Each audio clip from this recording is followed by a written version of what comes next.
দর্শক সবাইকে আমন্ত্রণ জানাচ্ছি এখন টিভির নিয়মিত স্বাস্থ্য বিষয়ক আয়োজন আরোগ্য নিকেতনের আজকের পর্বে। আপনাদের সাথে রয়েছি আমি ডাক্তার আঞ্জুমানারা তামান্না। আজ আমরা কথা বলবো পাইলস রোগটি নিয়ে।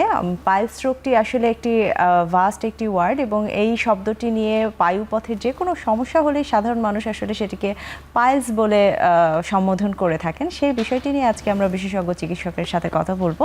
আজকের আয়োজনের বিষয় আমরা রেখেছি পাইলস রোগ নিয়ে সার্জনের পরামর্শ, এবং এ বিষয়ে কথা বলার জন্য আমার সাথে স্টুডিওতে রয়েছেন অধ্যাপক ডাক্তার সালমা সুলতানা, তিনি বিভাগীয় প্রধান সার্জারি বিভাগ, ঢাকা মেডিকেল কলেজ ও হাসপাতাল, এবং আরও রয়েছেন অধ্যাপক ডাক্তার ইশরাত জাহান, অধ্যাপক সার্জারি বিভাগ, স্যার সলিমুল্লাহ মেডিকেল কলেজ ও মিটফোর্ড হাসপাতাল। ডাক্তার ইশরাত জাহান, আপনাকেও স্বাগত। আপনাকে অনেক ধন্যবাদ। এখন টিভিকে ধন্যবাদ জানাচ্ছি। আমি শুরু করবো আমাদের সালমা ম্যাডামকে দিয়ে। ম্যাডাম, আমি শুরুতে একটি কথা বলছিলাম যে পাইলস রোগটি একটি ভাস্ট ওয়ার্ড। সাধারণ মানুষ বায়ুপথের যে কোনো সমস্যাকে আসলে পাইলস বলে থাকেন, এবং যে কোনো সমস্যা দেখলেই তারা মনে করেন তাদের পাইলস হয়েছে। আমি একটু পাইলস নিয়ে আপনার কাছে শুরুতেই জানতে চাইব, আসলে পাইলস রোগ বলে কোনো নাম রয়েছে কিনা, এবং আসলে কোন রোগটিকে আপনারা পাইলস বলছেন? আসলে খুবই একটা প্রয়োজনীয় প্রশ্ন করেছেন, এবং আমাদের দেশে আমরা যেটা দেখি যে পায়খানার রাস্তায় যে কোনো সমস্যাকেই যদি সেটা ব্যথা হয়, রক্ত পড়ে, বিশেষ করে রক্ত পড়লেই মানুষ মনে করে আমার পাইলস হয়েছে। কিন্তু আমরা আসলে জানাতে চাই যে পাইলস একটা রোগ আছে, যেটা একটা লেম্যান টার্ম দিয়ে বলে, আমরা যেটাকে বলি হেমোরয়েডস। কিন্তু এছাড়াও পায়ুপথে অনেক ধরনেরই রোগ হয় যেগুলোর লক্ষণ কিন্তু একই, যে মলদ্বারে রক্তক্ষরণ হয়, কখনো ব্যথা হয়, কখনো একটু ডিসকমফোর্ট হয়, কখনো কিছু একটা বেরিয়ে আসে বলে রুগীরা। কিন্তু আমাদের রুগীদের একটা কমন কিভাবে যেন একটা ধারণা হয়েছে, এবং এমনও আছে যে শুধু পায়ুপথকে অনেকে পাইলস বলে, যে আমার এসেই বলে যে আমার পাইলসের সমস্যা বা পাইলসের সমস্যা। তাহলে পাইলস রোগটা হচ্ছে আমাদের মলদ্বারে কিছু কুশন আছে মলদ্বারের মুখের ঠিক ভিতরে, যেগুলো গুচ্ছ গুচ্ছ রক্তশিরা। এটা কিন্তু আমাদের মানে শরীরেরই অংশ, নর্মাল একটা স্ট্রাকচার। যখন এগুলো যে কোনো কারণেই হোক ফুলে উঠে এবং অনেক সময় একটু রক্তক্ষরণ হয়, অনেক সময় এটা দেখা যায় যে এই গুচ্ছ রক্তশিরাগুলো এত বেশি ফুলে যে টয়লেট করার সময়, পায়খানা করার সময় একটু বেরিয়ে আসে, আবার নিজে নিজে ঢুকে যায়, কখনো রুগীরা নিজেরা চেপে ঢুকিয়ে দেয়। এই ফুলা রক্তশিরা যেটা থেকে রক্তক্ষরণ হয়, এটাকেই পাইলস বলে, মানে মেডিকেল টার্ম অনুযায়ী হেমোরয়েডস বা পাইলস। কিন্তু এটা ছাড়াও আরও অনেক কারণে রক্তক্ষরণ হয়, কিন্তু সেগুলো পাইলস না। এগুলো কিন্তু অনেক, যেমন খুব কমন হয় অ্যানাল ফিশার, এছাড়া বাচ্চাদের পলিপ হয়, সেখান থেকে রক্তক্ষরণ হতে পারে। কখনো কখনো মলদ্বারের মুখে বা কোলনে বা রেকটামে ক্যান্সার হলেও রক্তক্ষরণ হয়। অনেক সময় রক্ত রোগজনিত কিছু সমস্যার কারণেও রক্তক্ষরণ হয়, লিভার ডিজিজের জন্যও হয়। তো অনেক কারণেই রক্তক্ষরণ হয়, কিন্তু সবাই সব কিছুকেই পাইলস বলে। যেই জিনিসটা আমরা জানাতে চাই আমি এবং লুনা, যে পাইলস মানেই কিন্তু শুধু রক্তক্ষরণ হচ্ছে, সব কিছুই পাইলস না। পাইলস হচ্ছে স্পেসিফিক রক্তশিরা ফুলে যদি রক্তক্ষরণ হয়। জি, তার মানে আসলে এখানে অনেকগুলো রোগকে আপনি বলেছেন ম্যাডাম, যে বিভিন্ন রকম কারণে আসলে এই রক্তক্ষরণ হতে পারে, এবং পাইলস বলার চেয়ে অন্যান্য রোগকে ডিফারেন্সিয়েট করে বলাটাকে আসলে আপনারা বেশি গুরুত্ব দিচ্ছেন। আমি সবগুলো বিষয় একটু একটু করে জানবো এবার ডাক্তার ইশরাত জাহান ম্যাম আপনার কাছে। ম্যাডাম বলছিলেন মোস্ট কমনলি হচ্ছে অ্যানাল ফিশার যেটা পাওয়া যায়, এবং এছাড়া আরও রক্তক্ষরণের অনেক কারণ রয়েছে। একটু জানবো অ্যানাল ফিশার নিয়ে, এবং এই যে বিভিন্ন কারণে রক্তক্ষরণ হতে পারে, রোগী তো আসলে বুঝবে না, রোগী এসে সেটাই বলবে আমার পায়খানা দিয়ে রক্ত যাচ্ছে বা আমার পায়ুপথ দিয়ে রক্ত যাচ্ছে। এটাকে আসলে পার্থক্য করার কোনো উপায়? অ্যানাল ফিশার ব্যাপারটা হচ্ছে, ফিশারটা আসলে হচ্ছে একটা লম্বিভাবে একটা ফেটে গিয়েছে পায়খানা, মানে মলদ্বারটা ফেটে গেলে লম্বি একটা ঘা হয়ে যায়, এটাই হচ্ছে অ্যানাল ফিশার। তো যেহেতু একটু ফেটে যায় বা ঘা হয়ে যায়, তো সেই জন্য ওখানে একটু রক্তক্ষরণও হয়, সাথে ব্যথা। এই অ্যানাল ফিশারের রোগীরা প্রচণ্ড ব্যথা নিয়ে আসে।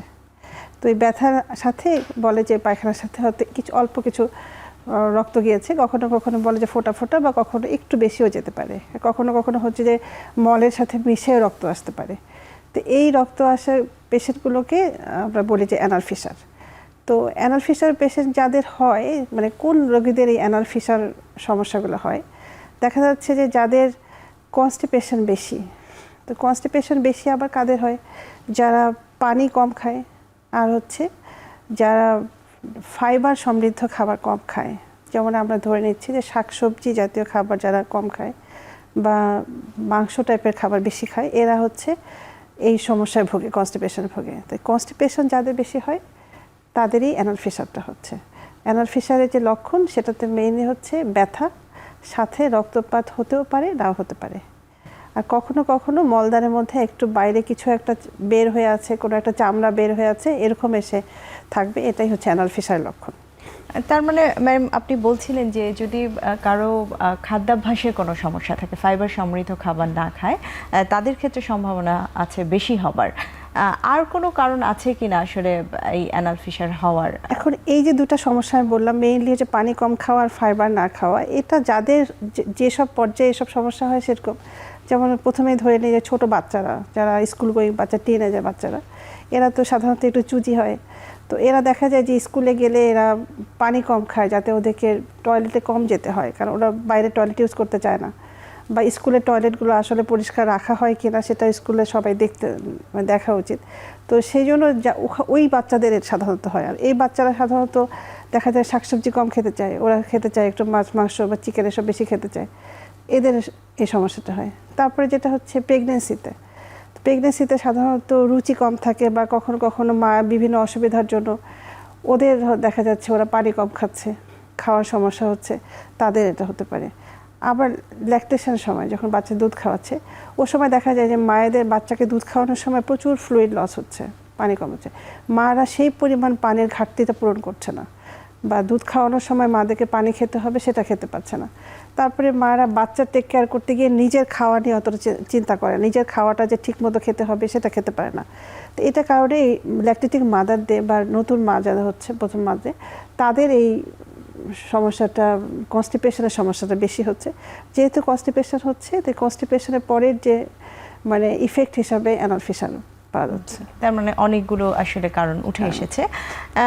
একটু সালমা ম্যাডাম আপনার কাছে শুনবো, আসলে এই যে পাইলসের রোগটি, বা আমি যদি বলি অ্যানাল ফিশারকে স্পেসিফিক করে যদি বলি, রোগীরা আসলে ডাক্তারের কাছে যেতে আগ্রহী হয় না আমি যদি বলি, কারণ হচ্ছে তাদের ধারণা চিকিৎসকের কাছে গেলেই, সার্জনের কাছে গেলেই বোধহয় আমাকে অপারেশনের কথা বলবে, আমার যেহেতু মলদ্বারে রক্ত যাচ্ছে। আমরা এরকম দেখি রাস্তাঘাটে এরকম বড় বড় করে পোস্টার টানানো থাকে, এখানে অপারেশন ছাড়া পাইলসের চিকিৎসা করা হয়, ম্যাডাম বোধহয় নিজেও দেখেছেন। আসলে অ্যানাল ফিশার হলেই কি অপারেশনের প্রয়োজন হয়, না অন্য কোনো চিকিৎসার অপশন রয়েছে, বা অপারেশন লাগেই কিনা?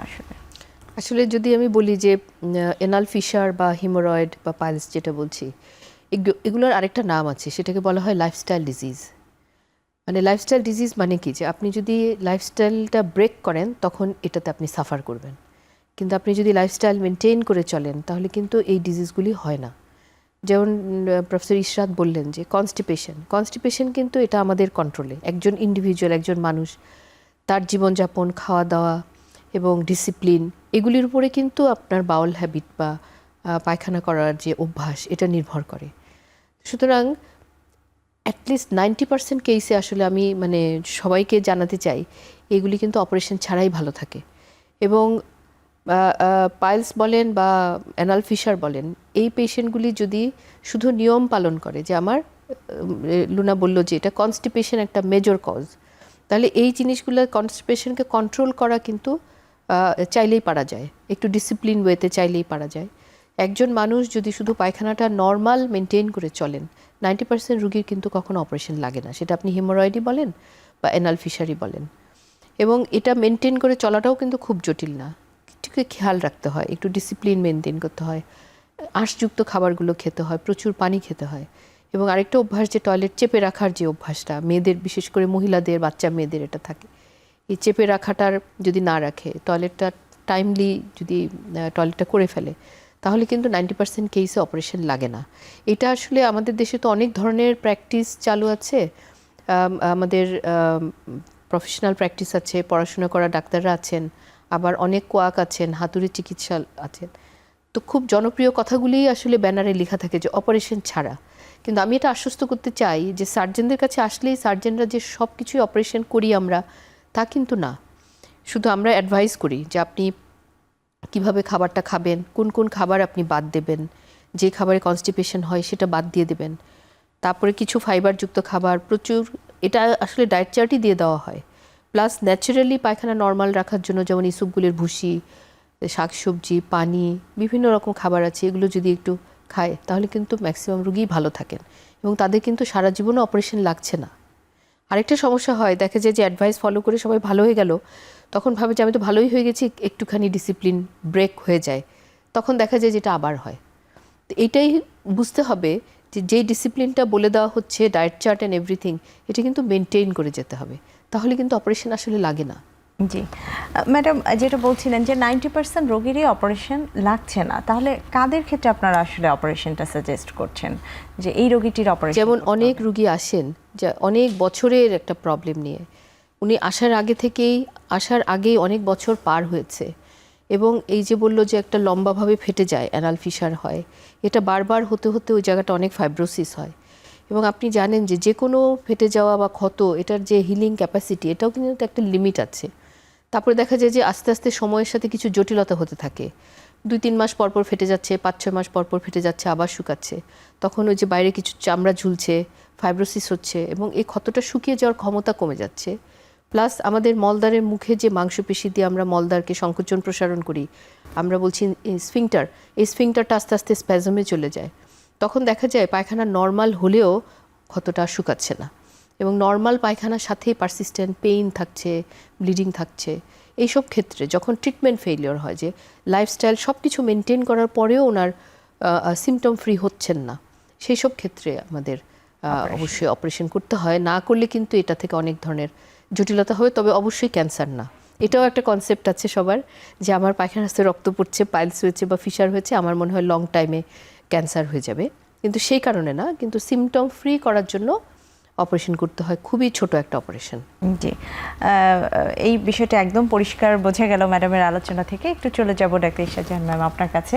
ম্যাডাম বলছিলেন যে যাদের ক্ষেত্রে একান্তই অন্যান্য চিকিৎসা বা মেডিকেল ট্রিটমেন্ট যখন ফেলিওর করে এবং ঘা যখন, আমি যদি সাধারণ ভাষায় বলি, যে ঘা যখন না শুকায় তখনই আসলে অপারেশনের সিদ্ধান্ত দেওয়া হয়। একটি অপারেশন করার পরে আসলে রোগীর কি তারপরে আবার কিছু নিয়মকানুন মানতে হবে কিনা এবং আবার হতে পারে কিনা? রোগী কিন্তু এই প্রশ্নটি করে যে আমার আবার হবে কিনা।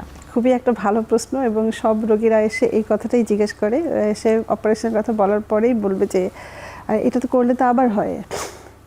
এখন এগুলোতে অনেকগুলো ফ্যাক্টর রিলিভ করে যে আমি কি অপারেশন করছি। অপারেশনটা আসলে আমরা মেইনলি যেটা করি সেটা হচ্ছে যে আমাদের মলদ্বারের পাশে দুটো স্ফিংটার থাকে, একটা ইন্টারনাল বলি, একটা এক্সটার্নাল স্ফিংটার বলি। তো আমরা শুধু ইন্টারনাল যে স্ফিংটার তার পার্শিয়াল কিছুটা অংশ কেটে দিই, এটাই হচ্ছে অপারেশন সিস্টেম। আর যে স্কিন ট্যাগগুলো যেগুলো ঝুলে আছে হয়তো সেটা কেটে দিত। কিন্তু যেটা হচ্ছে যে এটা করার পর সেই পেশেন্ট রিলিফ করে যায়, পেশেন্ট ভুলে যায় তার যে আগে যে সমস্যা ছিল, তাকে যে এতগুলো কথা বলা হয়েছিল যে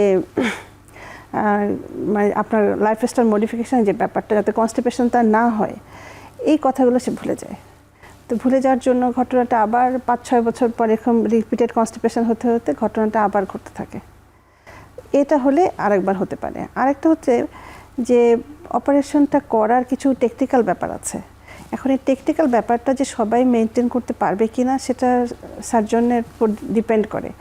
যদি কোনো কারণে সেই অপারেশনটা পার্শিয়াল হয়ে থাকে, যতটুকু করা উচিত অতটুকু হলো না, তাহলে এটা আবার হতে পারে। এই হলো ব্যাপার। জি, তার মানে যদি একটুখানি সাপ্লিমেন্ট করি, সেটা হচ্ছে যে অনেক পেশেন্টের কিন্তু কম্বাইন্ড প্রবলেম থাকে, অ্যানাল ফিশার থাকে, তার সাথে হিমোরয়েড বা পাইলসও থাকে।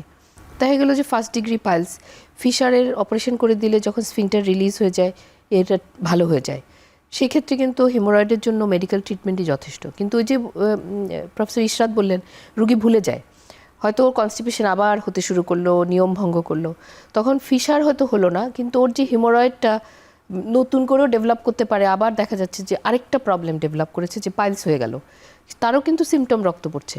তখন রুগী বলে যে আমি তো অপারেশন করেছি কিন্তু ভালো হয় নাই, কিন্তু আসলে ওর ফিশারটা প্রপারলি হয়েছে, ফিশারটা হয় নাই, কিন্তু সে কনস্টিপেশন কন্টিনিউ করার কারণে ওর আবার হয়তো হেমোরয়েড হয়েছে, যে কারণে ওর ব্লিডিং হচ্ছে। এটাও কিন্তু রুগীরা তো বুঝতে পারে না যে কি কারণে রক্তক্ষরণ হচ্ছে।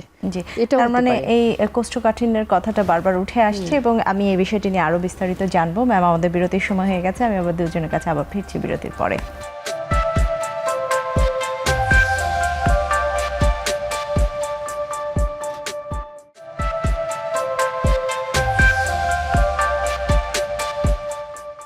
বিরতির পর আবারও ফিরলাম ম্যাডাম আপনাদের কাছে, এবং বিরতির আগে শুনছিলাম আসলে অ্যানাল ফিশারের অপারেশনের কথা, যেটা বলছিলেন যে করার পরেও কি জটিলতা হওয়ার সম্ভাবনা রয়েছে। ম্যাডাম একটু জানতে চাইবো আপনার কাছে, শুরু করছি আবার, যে অনেকে কিন্তু অপারেশন করতে আগ্রহী না, বা করতে চায় না, বা অবহেলা করে, আসতে চায় না চিকিৎসকের কাছে। যদি কোনো রোগী অপারেশন না করেন, তার ক্ষেত্রে আসলে আর কি জটিলতা হতে পারে? প্রথম জটিলতা যে সে যে ব্যথা নিয়ে আসছে, সেই ব্যথাটা তো কন্টিনিউ করতেই থাকবে এবং অনেক বেশি ব্যথা। তারপরে বারবার হতে হতে ম্যাডাম একবার বলেছিলেন যে পায়খানার মানে মলদ্বারটা চিকন হয়ে যাবে, চিপা হয়ে যাবে, স্টেনোসিস। তখন হচ্ছে নর্মালি আমাদের যে মল আসার সময় যে স্ফিংটারটা খুলে যাওয়ার কথা, সেটা খুলতে যাবে না। তো পেশেন্ট যত নরম পায়খানাই করুক না কেন, তার পেইনফুল হবে এবং বারবার এখানে পেইনফুল হতে হতে ওখানে যেহেতু একটা আলসার, একটা ওপেন জায়গা, সেখানে ইনফেকশন হবে। তো দেখা যাবে যে সেই ইনফেকশনটা আলটিমেটলি যে মলদ্বারের পাশে যে কোনো একটা জায়গায় ফোড়া তৈরি করবে। তো মলদ্বারের পাশে যে ফোড়া আছে, সেই ফোড়া যে হলে যেটা সবচেয়ে কমন সমস্যা সেটা হচ্ছে এখান থেকে ফিস্টুলা ডেভেলপ করে। ফিস্টুলা নামটা এটা খুব একটা জটিল সমস্যা, হ্যাঁ, নাম ছোট কিন্তু সমস্যাটা জটিল। যেটা হচ্ছে মলদ্বারের সাথে বাইরের চামড়ার একটা কানেকশন হয়ে যায়। তো সেটা কানেকশন হয়ে গেলে এটা কন্টিনিউ করতে থাকলে যেটা হয় যে কখনো এটা ভালো হতে থাকবে না এবং নিজে নিজে এটা বড় হতে থাকবে। এখন ছোট আছে, ভবিষ্যতে বড় হতে থাকবে এবং যত বড় হতে থাকবে একসময় এটা অনেকগুলো মানে জটিলতা, মানে অনেকগুলো মুখ তৈরি হবে। তো আলটিমেটলি শুরুটা হয়েছিল কিন্তু তার অ্যানাল ফিশার থেকে। তো অ্যানাল ফিশার সে যদি শুধুমাত্র অপারেশনটা করতো বা অ্যানাল ফিশার তার পায়খানার মলদ্বারটা যদি সে একটু ডাইলেট করে নিতে পারতো, তাহলে আর এই এতগুলো সমস্যা হতো না। যাতে ফিস্টুলা যাতে না হয়, এটা একটা প্রবলেম। এটাই তার মানে অপারেশনে যদি রোগী না যায়, তাহলে এই ধরনের সমস্যা তার অ্যাবসেস হতে পারে, যেটা আমরা বলি পেরিয়ানাল অ্যাবসেস, তার সাথে হচ্ছে ফিস্টুলা হতে পারে এরপরে। এটা তো আসলে একটি প্রকট সমস্যা, যখন রোগী একটি, আমরা বলি যে ছোট একটি সমস্যা থেকে একটি বড় সমস্যা তৈরি হওয়া। অধ্যাপক সালমা ম্যাডাম, আপনি বলছিলেন ক্যান্সারের কথা, যে একটি অনেক সময় রোগীরা ভাবে যে আমার ব্লাড যাচ্ছে, রক্ত যাচ্ছে, হয়তো আমার এক সময় ক্যান্সার হয়ে যাবে। আসলে কোনো সম্পর্ক রয়েছে কিনা এই অ্যানাল ফিশারের সাথে ক্যান্সারের? আসলে অ্যানাল ফিশারের সাথে ওরকম ক্যান্সারের কোনো সম্পর্ক নাই। তবে দেখা যাচ্ছে যে লং স্ট্যান্ডিং ফিস্টুলা নিয়ে যদি থাকে, এটা রেয়ারলি হয়। প্রফেসর ইশরাত যেটা বললেন যে ফোড়া হয়ে ফেটে গেল, ফেটে যে পুঁজ পড়ছে, একটা নালীপথ তৈরি হয় মলদ্বারের ভিতরের সাথে বাইরের। লং স্ট্যান্ডিং বছরের পর বছর যদি কোনো ফিস্টুলা রয়ে যায়, ফিস্টুলা তো আসলে সবসময় থাকে না। যখন ইনফেকশন হয় তখন পুঁজ পড়ে, ব্যথা হয়, একটু চুলকায়, তারপরে আবার শুকিয়ে যায়, মাসের পর মাস ভালো থাকে, আবার কিছুদিন পর ব্যথা হয়ে পুঁজ পড়ে। এরকম যদি ইয়ার্স টুগেদার থাকে, রেয়ারলি ওখানে ক্যান্সার হতে পারে ফিস্টুলাস ট্র্যাক্টে। আর যেটা হচ্ছে পাইলসের সাথে, আমরা তো আজকের আলোচনাতে পাইলস নিয়েই শুরু, পাইলসের থেকে কখনো আসলে কিন্তু ক্যান্সার হয় না। তবে ক্যান্সার যদি ভিতরে থাকে, এটার সাথে অ্যাসোসিয়েটেড পাইলস থাকতে পারে। যে মলদ্বারের ভিতরে কোলন ক্যান্সার, এটা কিন্তু বুঝতে হবে যে পাইলসের থেকে ক্যান্সারটা হয় নাই, ক্যান্সার হয়তো ছিল, তার সাথে অ্যাসোসিয়েটেড রক্তশিরা ফুলে আছে, রক্তক্ষরণ হচ্ছে, সেরকম হতে পারে। তো এই জন্য যে পাইলস হলেই আমার ক্যান্সার হয়ে যাবে, এই ধারণাটাও যেমন ঠিক না, আবার রক্তক্ষরণ হলে আমার পাইলস হচ্ছে অসুবিধা নাই, সেটাও ঠিক না। সুতরাং যে কোনো ধরনের রক্তক্ষরণ বা কোনো ধরনের সিমটম হলে একজন বিশেষজ্ঞ সার্জনের সাথে আসলে দেখা করতে হবে।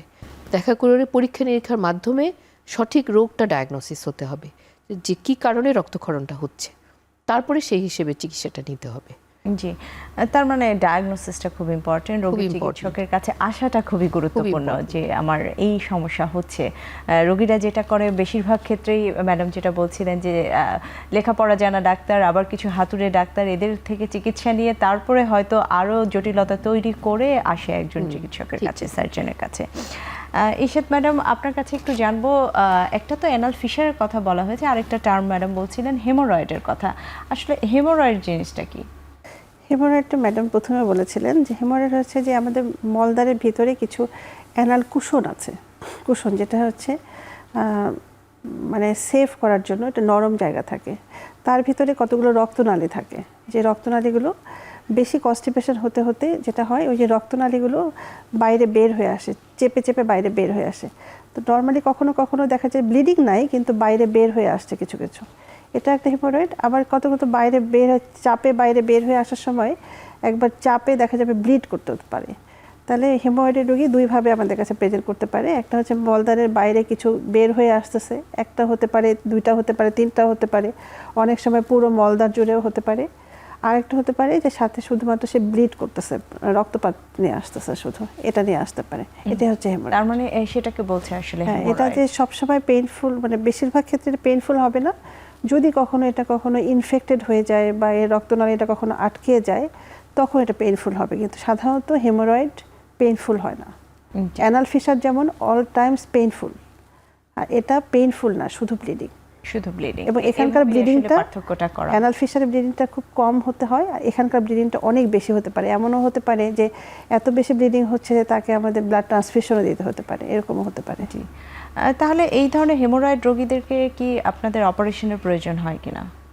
যদি এটা ব্লিড করে, সেটা অনেক বেশি ব্লিড করে, তাহলে অপারেশন লাগতে পারে। আর হচ্ছে পারে ওই যে অনেক বেশি বাইরে বের হয়ে আসছে, এটা যে কোনো মুহূর্তে অনেক চাপে নেক্সট টাইম, এখন ব্লিড করছে না, ভবিষ্যতে ব্লিড করতে পারে, তখন এটা অপারেশন করতে হবে। জি। সালমা ম্যাডাম, আসলে অপারেশনের কথা আসলে এখন কিন্তু অনেকগুলো টার্ম আছে অপারেশনের, নতুন নতুন আধুনিক চিকিৎসা অনেক কিছু এসেছে এবং রোগীরা দেখা যায় অনেক সময় গুগল করে বা আদার্স জায়গা থেকে জেনে আপনাদের কাছে হয়তো বলেন যে ম্যাডাম লেজার করা যায় কিনা বা অন্য কোনো নতুন প্রযুক্তি আছে কিনা। আসলে এই অ্যানাল ফিশার বা হেমোরয়েডের ক্ষেত্রে ওই ধরনের অপারেশনের আছে কিনা? হ্যাঁ, অবশ্যই আছে। তবে আমি বলবো যে মেডিকেল ট্রিটমেন্টটাই হচ্ছে প্রথম, লাইফস্টাইল মডিফিকেশনের মেডিকেল ট্রিটমেন্ট। হেমোরয়েডেরও কিন্তু বা পাইলসেরও কিন্তু এখন ওষুধের চিকিৎসা আছে। যেমন first degree, second degree haemorrhoid আমরা কিন্তু সাকসেসফুলি ওষুধের চিকিৎসায় রোগী ভালো থাকতে, সিমটম ফ্রি থাকতে পারে। আর অনেক ক্ষেত্রে যে অপারেশন করতে হয়, অনেক ধরনের অপশনস আছে। যেমন আগে সব অপারেশনগুলি একটা অপশনই ছিল যে আমরা কেটে করতাম। এরপরে আসছে হচ্ছে লঙ্গ অপারেশন, যেটাকে বলা হয় স্টেপলড হেমোরয়েডোপ্যাক্সি, যে যন্ত্র দিয়ে একটা রিংয়ের মতো স্টেপলিং করে করা। তারপরে এসছে হচ্ছে লেজার হেমোরয়েডোপ্যাক্সি, এটা লেজার দিয়ে হেমোরয়েডেরও চিকিৎসা করা যায়, আবার ফিশারেরও চিকিৎসা করা যায়। ইভেন ফিস্টুলার জন্য অনেক ধরনের আধুনিক পদ্ধতি এসছে। তবে কি যে লাইফস্টাইল মডিফিকেশন না করলে কিন্তু কোনো অপারেশনই সাকসেসফুল হবে না, যেরকম প্রফেসর ইশরাত বলছিল। এবং টাইম টেস্টেড হচ্ছে, আমরা কনভেনশনাল যেই পদ্ধতিতে আমরা অপারেশন আগে করতাম বা এখনও করি, টাইম টেস্টেড হচ্ছে এটাই, ওই অপারেশনগুলি টাইমের সাথে সাথে টিকে গেছে। আর নতুন যেই পদ্ধতিগুলো এসছে, লঙ্গ অপারেশন বা লেজার তো খুবই রিসেন্টলি আসলো, এগুলির ইউজটা কিন্তু খুবই কশাসলি করতে হবে। লঙ্গ অপারেশনে যিনি আবিষ্কার করেছেন যে লঙ্গ, উনি নিজেই এখন রিকমেন্ড করেন না, কারণ সময়ের সাথে দেখা যাচ্ছে যে অনেকগুলি কেসে রিব্লিডিং হওয়ার চান্স থাকে। এটা খুবই জনপ্রিয় হয়েছিল এক সময়, কিন্তু দেখা যাচ্ছে যে টাইমের সাথে সাথে পেশেন্টদের আবারও হেমোরয়েড ডেভেলপ করে।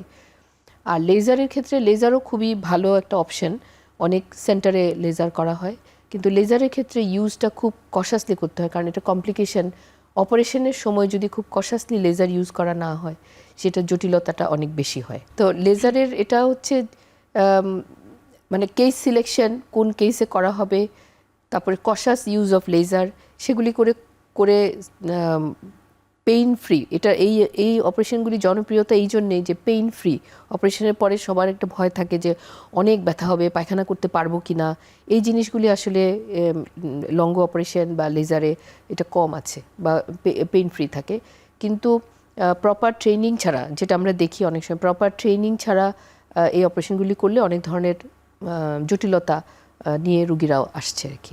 তো আমি বলবো যে প্রপারলি ট্রেন সার্জনের কাছে যে কোনো পদ্ধতিতেই যার অপারেশন করা দরকার করতে পারে। তো এইটা আসলে সময় বলবে যে এই টেকনিকগুলি হ্যাঁ কতটুকু সাকসেসফুলি করা যাবে। জি, তার মানে ম্যাডাম আপনি বেশি গুরুত্ব দিচ্ছেন যে বিষয়টা লাইফস্টাইল মডিফিকেশন এবং মেডিকেল চিকিৎসা, এবং সেটা করেই যদি রোগী সুস্থ থাকেন সেক্ষেত্রে আসলে সার্জারির একদমই প্রয়োজন নাই, সেটা যে মেথডেই করা হোক না কেন। অনেক সুন্দর করে বলেছেন সালমা ম্যাডাম। একটু চলে যাচ্ছি ইশরাত ম্যাম আপনার কাছে। একটু আমরা গর্ভবতী নারীদের কথা জানতে চাই। আমাদের যে প্রেগনেন্ট মায়েরা রয়েছেন তাদের ক্ষেত্রে অনেক সময় কিন্তু এই ধরনের সমস্যা নিয়ে তারা আসেন যে পায়খানার রাস্তায় রক্ত যাচ্ছে বা আমার অনেক ব্যথা করছে, আবার পেইন ফ্রিও থাকে অনেকের। তাদের ক্ষেত্রে আপনাদের চিকিৎসা পদ্ধতিটা কেমন হয়? এবং আরও একটু বিষয়, যদি অপারেশনের প্রয়োজন হয় তাহলে কি গর্ভবতী অবস্থায় বা গর্ভধারণ অবস্থায় অপারেশন করা হয় কিনা? গর্ভবতী অবস্থার ব্যাপারটা তো একটু মানে সেনসিটিভ ব্যাপার বা এটা অনেক ধরনের কমপ্লেক্স। আমরা চেষ্টা করি যে এই ধরনের রোগীকে আমরা কোনো ধরনের এক্সট্রা ওষুধ না দিতে, স্পেশালি ব্যথার কোনো ওষুধ তাকে দিতে চাই না, বাচ্চার কমপ্লিকেশন হবে সেই কারণে। আর অপারেশনের ব্যাপারটাও যদি আমরা তাকে অপারেশন যদি একেবারেই ইন্ডিকেশন থাকে যে ও করতেই হবে, তো সেই ক্ষেত্রে আমরা এক্সট্রা প্রিকশনে অপারেশন করতে পারি। তবে যতটা সম্ভব আমরা চেষ্টা করি পেশেন্টকে কাউন্সেলিং করতে, তাকে খাবার মডিফিকেশন করতে, তাকে যতটা সম্ভব তার ব্যথা স্পেশালি ব্যবহার করি আমরা, প্যারাসিটামল ব্যবহার করি এই ব্যথার জন্য। আর লাইফস্টাইল মডিফিকেশনটাই মেইনলি, এবং পেশেন্টকে একটু সাহস দিতে হবে। জি, এই সাহস দেওয়াটাই এই সময়টা। আর তাকে যদি বলি যে বাচ্চার ভালোর জন্য আমরা একটু কষ্ট সহ্য করতে হবে কিছুটা দিন, তাহলে সব মাই চায় এটা সহ্য করে ফেলতে। কোনো মাই চায় না তার বাচ্চার জন্য ওই সময়টুকুর জন্য। বাট যখন বাচ্চা হয়ে গেল দেখানো যায় যে এমনও হতে পারে যে ওই সময় তার যে ব্যথা কয়েকদিন পরে এটা হিল করে গেছে, ভালো হয়ে গেছে, কিন্তু যখন তার ব্যথা হয় তখন তীব্র ব্যথা, এই সময়টাই মাকে একটু সাহস দিতে হবে, কাউন্সেল করতে হবে। এটাই হচ্ছে আমাদের মেইন কথা। জি, মানে প্রপার কাউন্সেলিং এর মাধ্যমে মাকে আশ্বস্ত করা। আমাদের আরও একটু বিরতির সময় হয়ে গেছে, আমি আবার বিরতি নিয়ে আলোচনায় ফিরছি আপনাদের কাছে।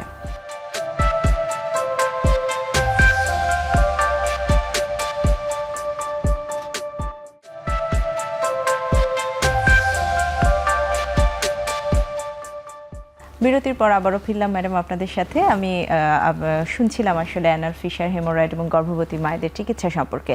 এবার চলে যাব অধ্যাপক সালমা ম্যাম আপনার কাছে। এই যে মলদ্বারের বিভিন্ন কারণে রক্ত যায়, আপনি শুরুতেই বলছিলেন বিভিন্ন কারণে রক্ত যায়, হেমোরয়েড, অ্যানাল ফিশার, এগুলো সম্পর্কে জানলাম। আর কি কারণ হতে পারে আসলে এই রক্ত যাওয়ার, আর কি কারণ আপনাদের কাছে থাকে? আমি প্রথমে একবার বলেছিলাম যে ছোট বাচ্চাদের যেটা হয় যে অনেক সময় পলিপ হয়।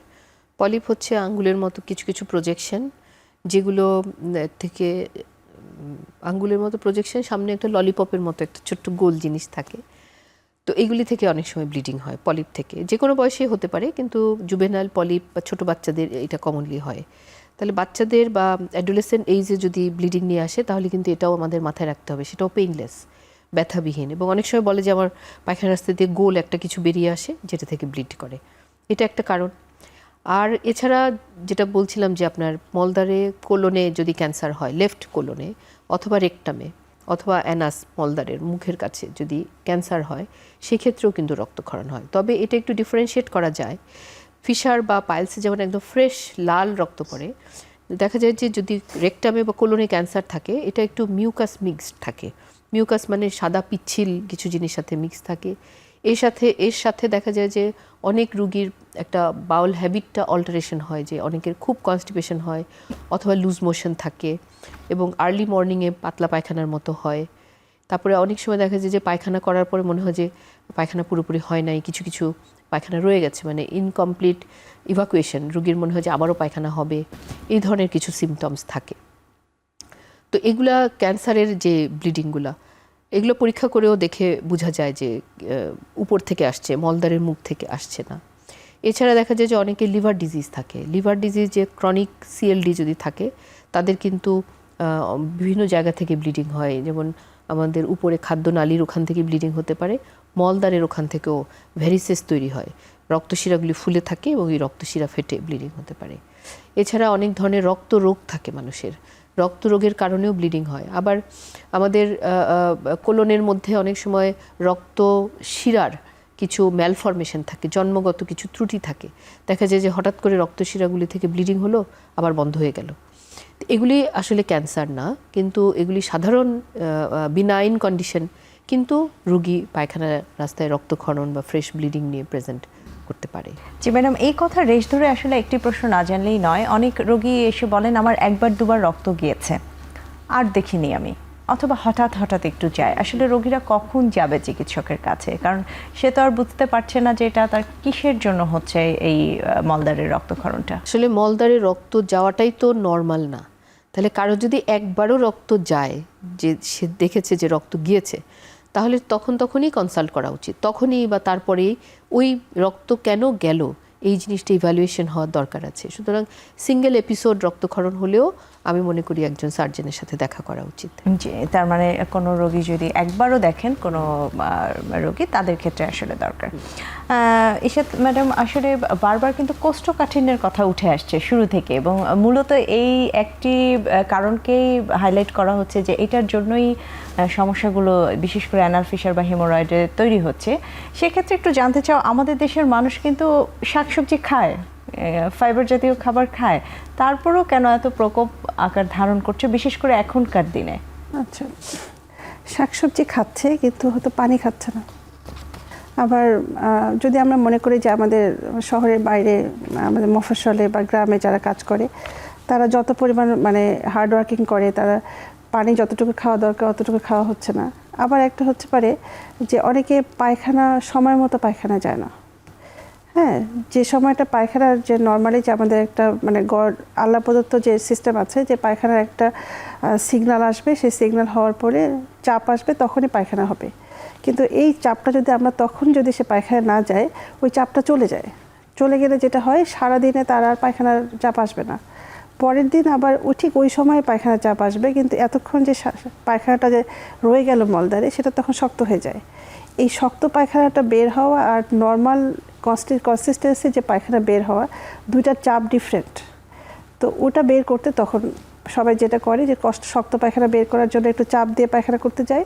এই চাপ দিয়ে পায়খানা করতে গেলেই তখন পায়খানার রাস্তাটা ফেটে যায়, অথবা এই যে বারবার এই কাজটা করতে গেলে হেমোরয়েড হতে পারে। এটা হচ্ছে একটা কারণ। আর যেটা হচ্ছে যে আবার যেটা বললো যে মায়েদের ক্ষেত্রে বললাম, মারা বাচ্চা টেক কেয়ার করতে করতে বাচ্চা কাঁদতেছে, তার তখন চাপ আসলো, কিন্তু মা তখন যেতে পারছে না, বাচ্চা কাঁদতেছে, বাচ্চা ফিডিং দিতে হবে, তো মায়ের চাপটা চলে গেল। তখন দেখা যাচ্ছে পরের দিন তার আবার একই সমস্যা হচ্ছে। আর সবচেয়ে বড় কথা যে প্রতিটা মা যতবার তাকে বাচ্চাকে ফিডিং দিবে, ফিডিং দেওয়ার আগে 1 গ্লাস পানি খাবে, ফিডিং দেওয়া শেষ হয়ে গেলে আরেক গ্লাস পানি খাবে। এটা যদি সে মেনটেন করে, তাহলে মাদের এই যে পানির যে স্বল্পতা, পানি না খাওয়ার জন্য যে সমস্যাটা হচ্ছে, সেটা আর হবে না। আর সব রোগীরই সারাদিনে কমপক্ষে 8 থেকে 12 গ্লাস পানি খাওয়া দরকার। হ্যাঁ, মিনিমাম 2.5 থেকে 3 লিটার পানি খাওয়া দরকার। এটা সাধারণত সবাই মানে মেনে করে না, কাজটা করে না।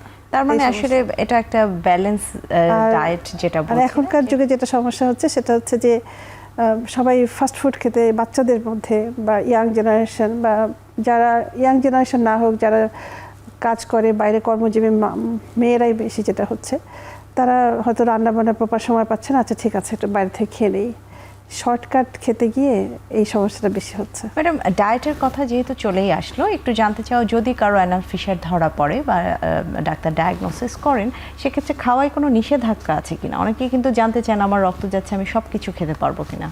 কোনো নিষেধাজ্ঞা নাই, শুধুমাত্র যে তারা শুধুমাত্র মাংস জাতীয় খাবার, তৈলাক্ত খাবারটা কম খাবে, বাকি সব খাবারই বেশি খাবে, সবজি টাইপের খাবার বেশি খাবে, পানি বেশি খাবে, মাংস জাতীয় খাবার কম খাবে।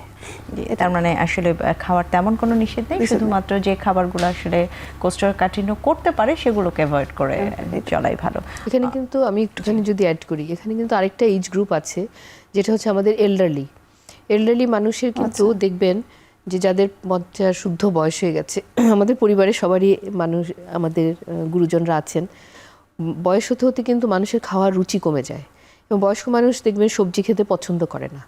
এটা একটা কমন আমাদের এক্সপিরিয়েন্স, যে বয়স্ক হয়ে গেছে, উনি অত শাকসবজি খেতে পছন্দ করে না, মাছ মাংসও খেতে পছন্দ করে না, তাদের কিন্তু খাওয়াটা কমে যায়।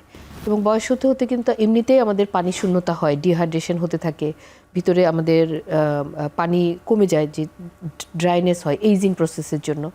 তার সাথে কিন্তু খাওয়াটা কম, প্লাস অনেকে পানিও খায় না তেমন একটা। তো এই যে খাওয়াটা কমে যায় বয়স হতে হতে, এইজিংয়ের প্রসেসের জন্য এমনি কনস্টিপেশনের টেন্ডেন্সি থাকে, তার মধ্যে খাওয়াও কমে যায়, পানিও কম খায়। আবার ওনারা অনেক সময় দেখা যায় যে ছোট বাচ্চার মতো হয়ে যায়, কথাও শুনতে চায় না, এবং বিভিন্ন ধরনের ডিমেনশিয়া বা অনেক ধরনের মানসিক বা ব্রেইনের কিছু প্রবলেমও হয়, যে জন্য খাওয়াটা কিন্তু ইরেগুলার হয়, কম হয়। এই জন্য ওই বয়স্ক শ্রেণীর মধ্যে কনস্টিপেশনের টেন্ডেন্সি কিন্তু খুবই বেশি, এবং এই হিমোরয়েড বা ফিশারের প্রবলেমটা অনেক বেশি হয় আর কি। জি, আসলে অনেকগুলো ফ্যাক্টর এখানে উঠে এসেছে এবং বোঝা যাচ্ছে যে সবগুলো একসাথে মেনটেন করতে হবে যদি কেউ এটাকে প্রিভেন্ট করতে চায়, অথবা ম্যাডাম যেটা বললেন যে মেডিকেল চিকিৎসা বা মেনটেন্যান্সের বিষয় যদি আসে, সেই ক্ষেত্রে এই বিষয়গুলো মাথায় রাখা। ম্যাডাম, যেহেতু আপনি বলছিলেন এই কথা এবং আপনি ঢাকা মেডিকেলে কর্মরত আছেন, ঢাকা মেডিকেল কলেজ হাসপাতালে, সেখানে আসলে রোগীদের যদি এ ধরনের অপারেশন করা হয়, রোগীরা জানতে চায় আমার কতদিন হাসপাতালে স্টে করতে হবে, থাকতে হবে, বা বাসায় কতদিন আমাকে রেস্টে থাকতে হবে। আসলে এই অপারেশন করার পরে কি দীর্ঘদিনের কোনো বিশ্রামের প্রয়োজন রয়েছে কিনা? আসলে মানে প্রশ্নটা খুবই সিম্পল, কিন্তু উত্তরটা জটিল। কারণ বলি কি, আসলে যদি রোগ এবং অপারেশন চিন্তা করি, এটার জন্য খুব বেশি প্রিপারেশনেরও কোনো দরকার নাই। কিছু পরীক্ষা করতে হয় জাস্ট একটু ফিটনেস দেখার জন্য। সেই পরীক্ষাগুলি আমরা সিলেক্ট করি ওই পেশেন্টের বয়স অনুযায়ী। অপারেশন করার পরে কিন্তু আমরা পরদিনই রুগীকে বাসায় ছেড়ে দিই। সপ্তাহখানেক একটু ব্যথা থাকে বা একটু আমরা ওষুধ দিয়ে রাখি, কিন্তু লম্বা সময় কোনো বিশ্রাম বা কাজ থেকে ছুটি এই ধরনের কিন্তু প্রয়োজন হয় না। আর ঢাকা মেডিকেলে কতদিন অপেক্ষা করতে হয়, এটা আসলে এই প্রশ্নটাই একটু জটিল। ঢাকা মেডিকেল কলেজ আপনি জানেন, যে কোনো সরকারি হাসপাতালে আমাদের রুগীর চাপ অনেক বেশি এবং অপারেশনের যে টাইম এটা সিলেক্ট করা থাকে যে সপ্তাহে একদিন আমরা অপারেশন করি। আর রুগী যেহেতু অনেক থাকে, এই জন্য একটু ওয়েটিং টাইমটা লম্বা হয়। হয়তো আউটডোর থেকে ভর্তি হওয়ার আগেই আমরা পরীক্ষা নিরীক্ষা করেই ভর্তি করি, কিন্তু কমপক্ষে 2 থেকে 3 সপ্তাহ ওয়েটিং টাইম থাকে। অপারেশনটা কিন্তু খুব সিম্পল, এবং অপারেশনটা করে পরদিনই রুগী, ডিপেন্ড করে, যেমন অ্যানাল ফিশারের অপারেশন যদি হয় বা হিমোরয়েডের অপারেশন হয়, পেশেন্ট একদিন পরেই বাসায় চলে যেতে পারে। জি, আসলে প্রশ্নটি করার কারণ আমার যারা সাধারণ দর্শক আমাদের দেখছেন, তাদের অনেকের মনেই প্রশ্ন থাকে আমি ওখানে গিয়ে অপারেশন করাতে পারবো কিনা, বা কতদিনের আমার বিশ্রামের প্রয়োজন বা অপেক্ষা করার প্রয়োজন হতে পারে। অনেক ধন্যবাদ ম্যাডাম বিষয়টা ক্লিয়ার করার জন্য। আমাদের আরও একটি বিরতির সময় হয়ে গেছে, আমি বিরতি নিয়ে আবার ফিরছি আলোচনায়।